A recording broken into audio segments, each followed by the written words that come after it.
sebagai metode. Hal ini memudahkan dalam pengolahan dan pemeliharaan kode serta meningkatkan keterbacaan dan pemahaman kode.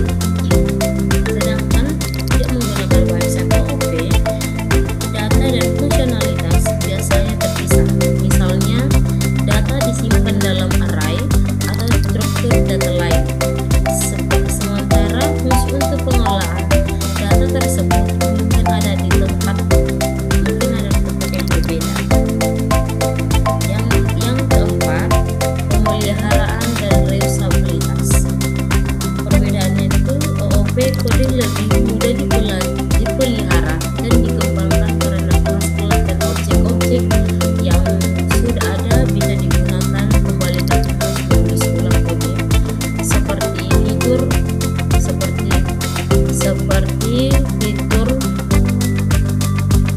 interference memungkinkan kode lebih fleksibel dan mudah diubah.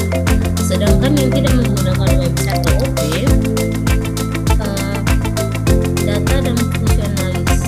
data dan fungsionalitas biasanya terpisah. Misalnya, data disimpan dalam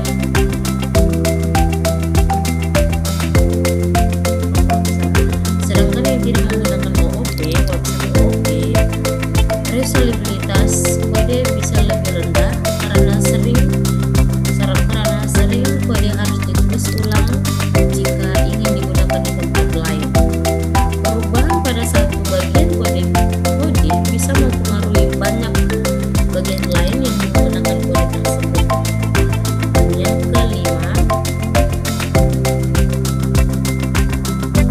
Yang kelima, skalabilitas. Nah, perbedaannya itu adalah objek yang menggunakan OOP lebih mudah diskalakan karena struktur kode yang modular dan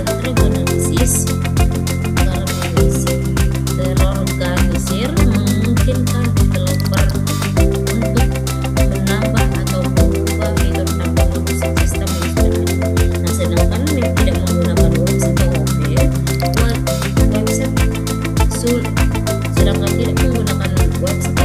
bisa lebih sulit diskalakan karena kode yang tersebar dan struktur membuat penambahan fitur baru menjadi lebih rumit dan berisiko menimbulkan error. Kesimpulan menggunakan website OOP memiliki kode yang lebih terstruktur, modular, dan lebih mudah dipelihara. Penggunaan konsep-konsep OOP seperti enkapsulasi, pewarisan, dan polimorfisme mempermudah pengembangan dan perawatan jangka panjang.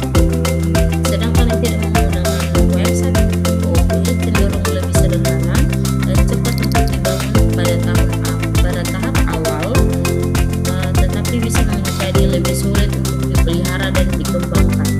Sering berjalannya